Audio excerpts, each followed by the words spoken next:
Hello everyone. This presentation is entitled Circles and Circuits, Composing and Performing a Piece for EyeHarp and Modular Synths. I am the narrator for this particular presentation, and my name is Dr. Justin Leo Kennedy. This presentation has been prepared by myself and my colleague, Dr. Gil Dory. Let's do a quick overview of the presentation and its contents. First, we'll define EyeHarp and talk about its story. Then we'll discuss the Accessible Routes project, which led to the Circles and Circuits project. We'll get into a little bit of background. We'll discuss MIDI to control voltage conversion. And we'll do that while looking at a diagram that will also show us our routing and lead to a discussion on computer programming.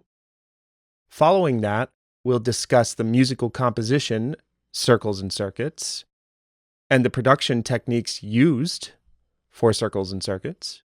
Then we'll talk about the soloist for that particular composition, which is Bueno. I'll give you some background on him, talk about what he's up to now, and we'll end by talking about next steps. What is EyeHarp? EyeHarp is the world's first gaze-based digital musical instrument. It leverages eye tracking technology, enabling users to perform music with their eyes. Users can sound a note just by looking at it. EyeHarp can also be played via head movement. This is made possible through head tracking technology. The story of EyeHarp. Meet Zacharias Vamvakusis. He is the CEO and principal developer at EyeHarp, and he is the creator of it as well. The idea for EyeHarp was born in 2010, when a musician friend of Zacharias's was involved in a serious motorcycle accident. It was unclear if that friend would ever be able to play music again. At the time, Zacharias realized that there was no musical instrument accessible for quadriplegic people, and he began developing EyeHarp. In 2019, Zacharias and his team founded the EyeHarp Association, whose mission is to improve the quality of life for people with disabilities through music. Accessible Routes is an ongoing research endeavor of mine. It explores control possibilities of sound design and music production tools through the use of face and eye tracking software.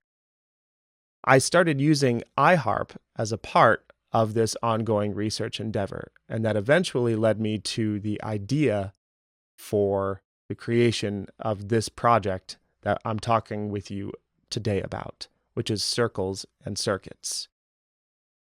The early stages of this project, as I said, involved experiments, and in particular, experiments with analog synthesizers and EyeHarp. So on the screen right now, you see an image of me using an EyeHarp, but in the bottom left-hand corner, you also see a piano keyboard, and really that keyboard is actually part of a Minimoog Voyager XL synthesizer. The important point here is that EyeHarp can output MIDI, and the Minimoog Voyager XL can receive MIDI. So I was actually playing notes on that synthesizer using the EyeHarp.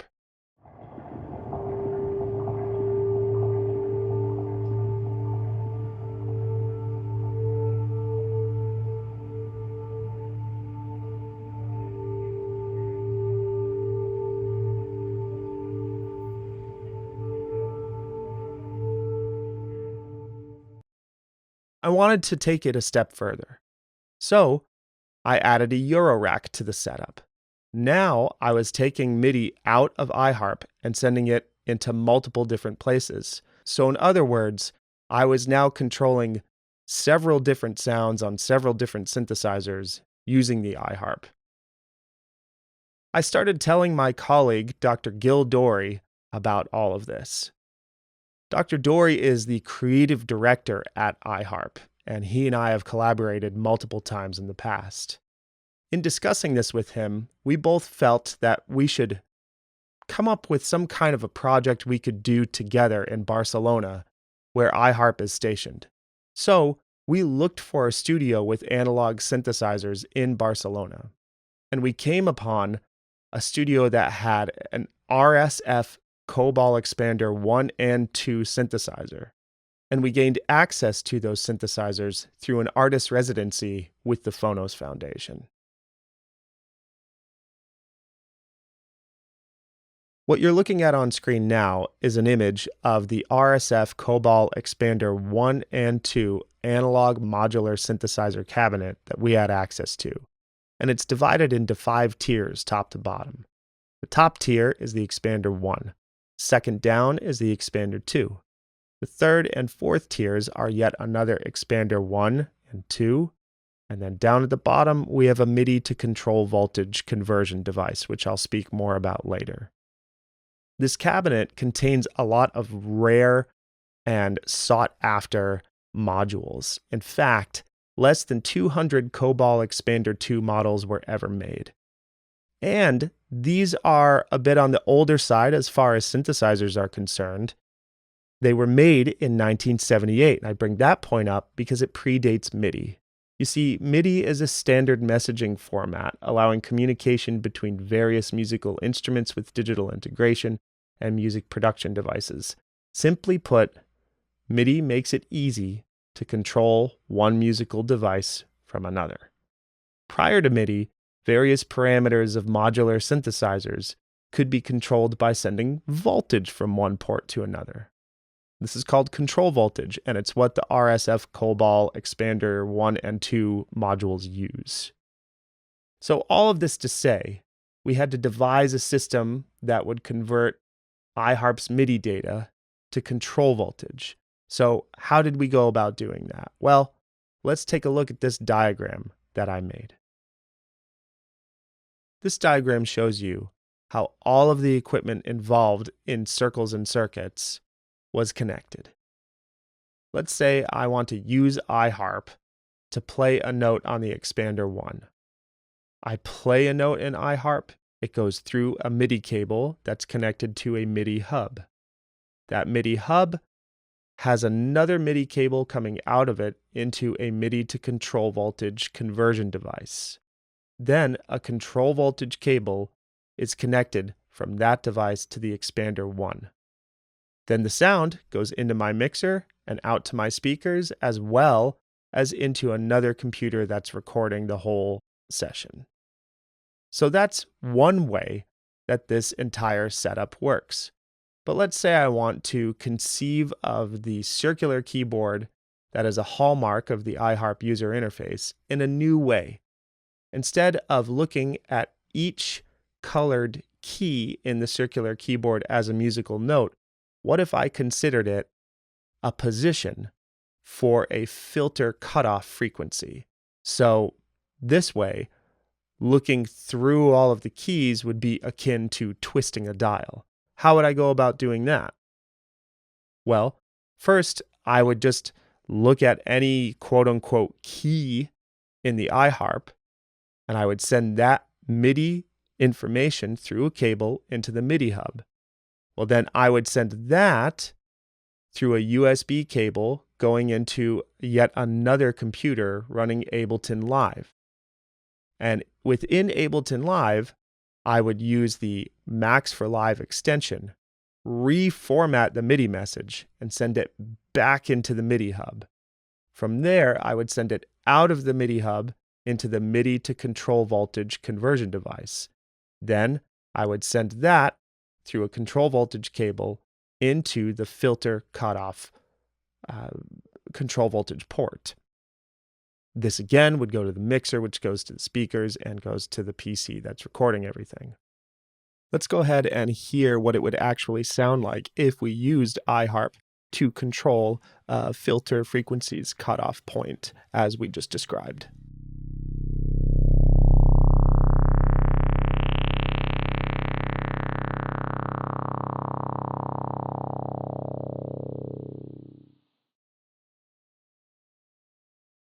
The programming for circles and circuits was of significant importance.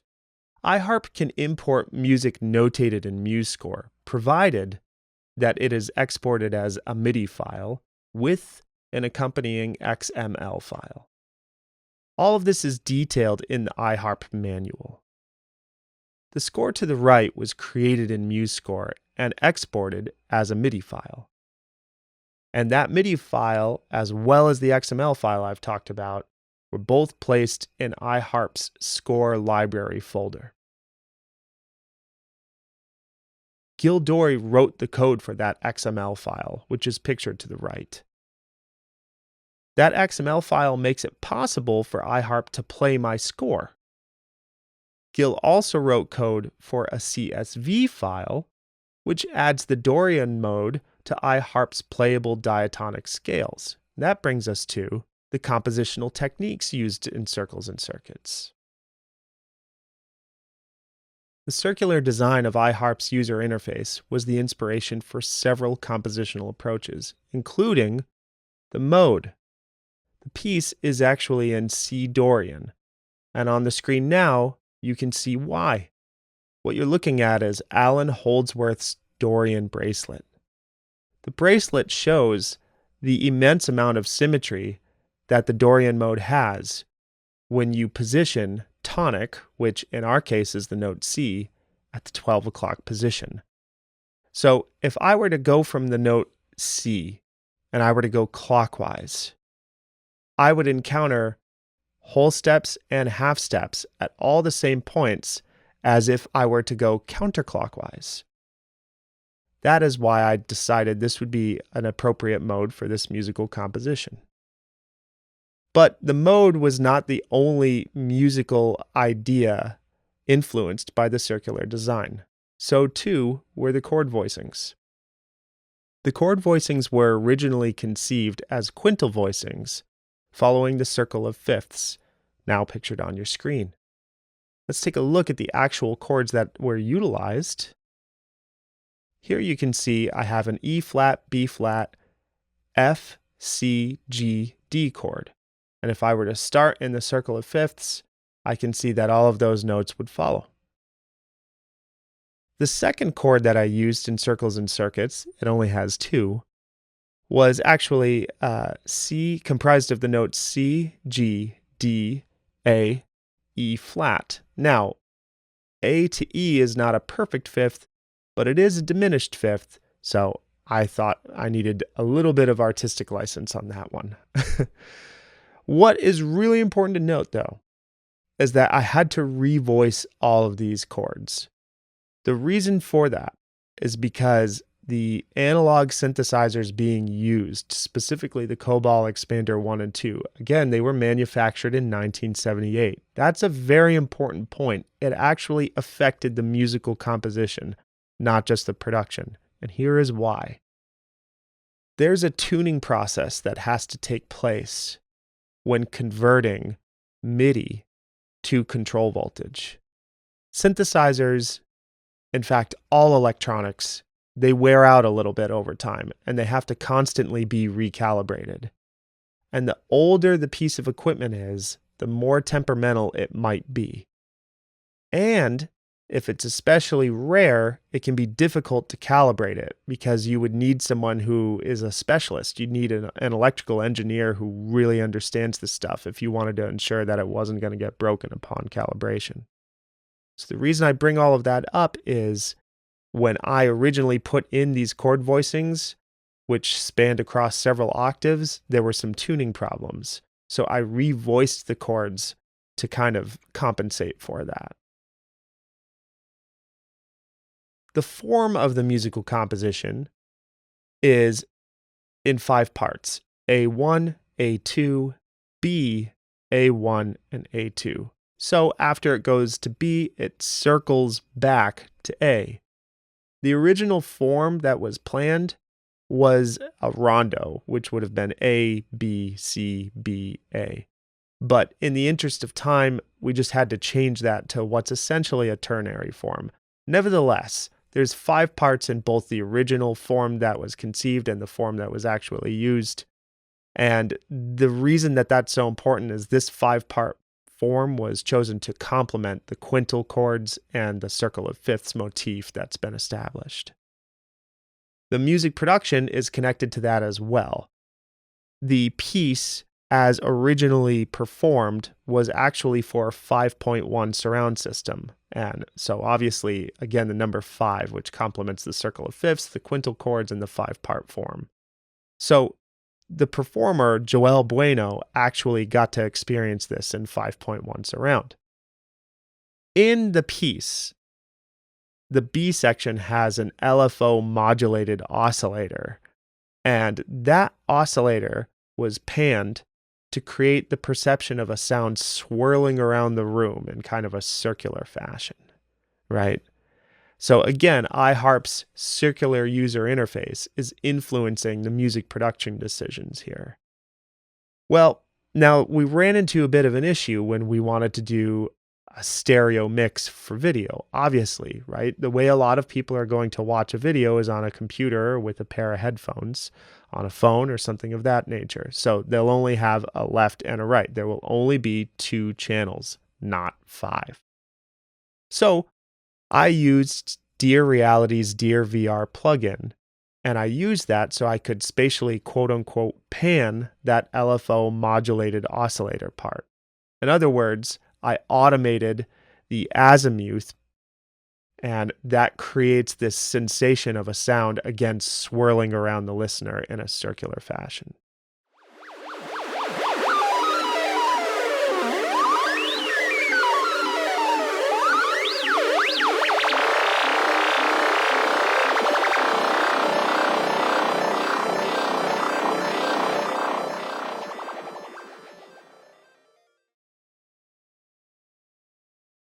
Circles and Circuits is comprised entirely of analog synthesizers, except for one part, and that's the opening part. The digital sine wave you hear in the beginning actually continues throughout the piece, but it's faintly in the background. The reason that we used just one digital synthesizer is because none of the analog devices that we had offered a sine wave, and I felt strongly that the piece should open with a sine wave. The reason for that is because a digital sinusoid is a discrete time expression of a full unit circle. I have here a motion graphic to help visualize that last statement. Notice that there's a red arrow moving around the rim of our unit circle, and as it does so, there's a green line that extends upwards and downwards, depending on where the arrow is. The red arrow is the hypotenuse, and the green line that's extending is the opposite. And we use these to calculate the phase of our waveform, represented by the green arrow that you see down below with the sinusoid. Now we're going to talk a little bit about Bueno, the soloist on Circles and Circuits. Joel is a teenager with cerebral palsy. He's from Barcelona. He started playing EyeHarp as a kid, and he's the first person in the world to get all of his music education through playing the EyeHarp. He has been performing with EyeHarp all throughout Spain, and he's actually appeared on the television show Spain's Got Talent. He's also playing in a number of groups directed by his music school teachers, and he recently founded his very own band with some friends. Let's take a listen.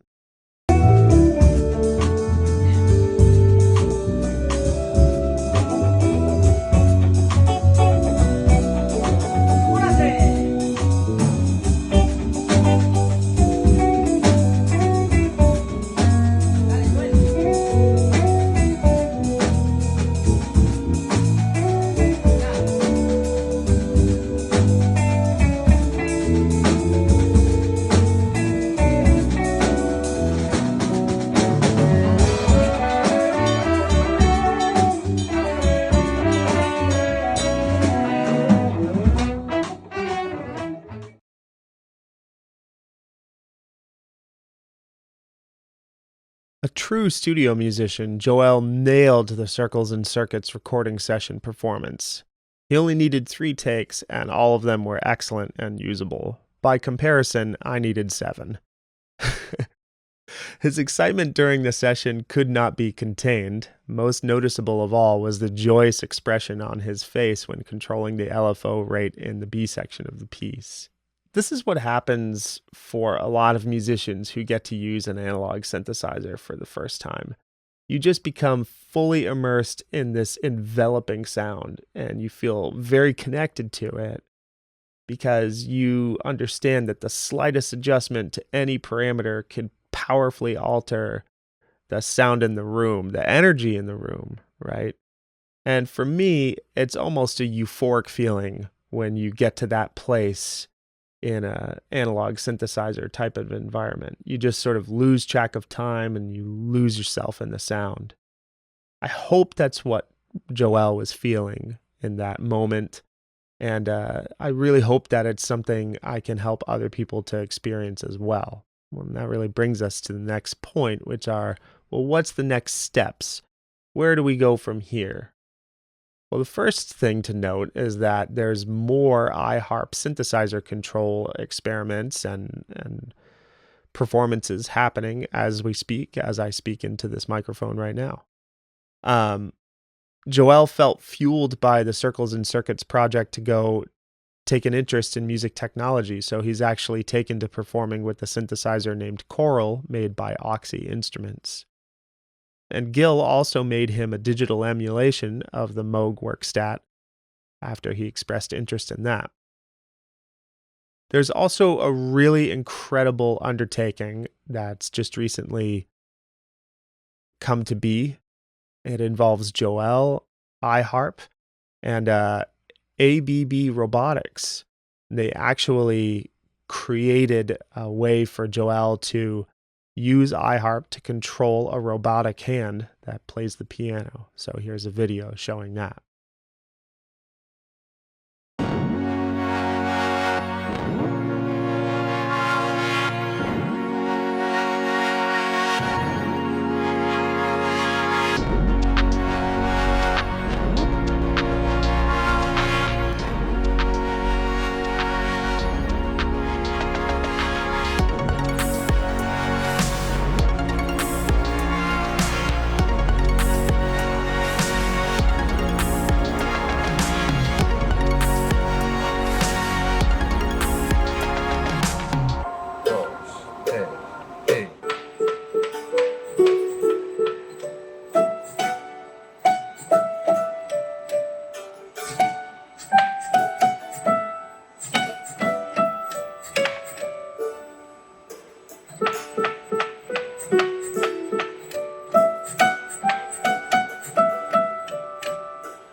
So I want to return to EyeHarp's mission statement here, which is to improve the quality of life for people with disabilities through music. And you may arrive at the question then, well, what can I do to help with that mission statement? Well, one thing you could do is download and try EyeHarp on your Windows PC. There is a free version that you could download. And remember, you don't have to play EyeHarp necessarily with your eyes. You could also play it using head tracking, and you could also try using it with a web camera, for instance. So that's one thing. Another thing that we could all do is just ensure that our local studios abide by ADA or EAA standards, right? So Disability Act standards and practices. And further down the line, we may all want to consider integrating face and eye tracking control in our studios. Now, I know that this would be very difficult perhaps at this moment in time. You saw the diagram for Circles and Circuits and how complex it can get. But the point is that this technology exists now and it works and it is possible. So these are things that we can work towards. This concludes this presentation. I encourage everybody to check out the EyeHarp performance, which can be seen on EyeHarp's official YouTube channel or on their website. Thank you very much for watching.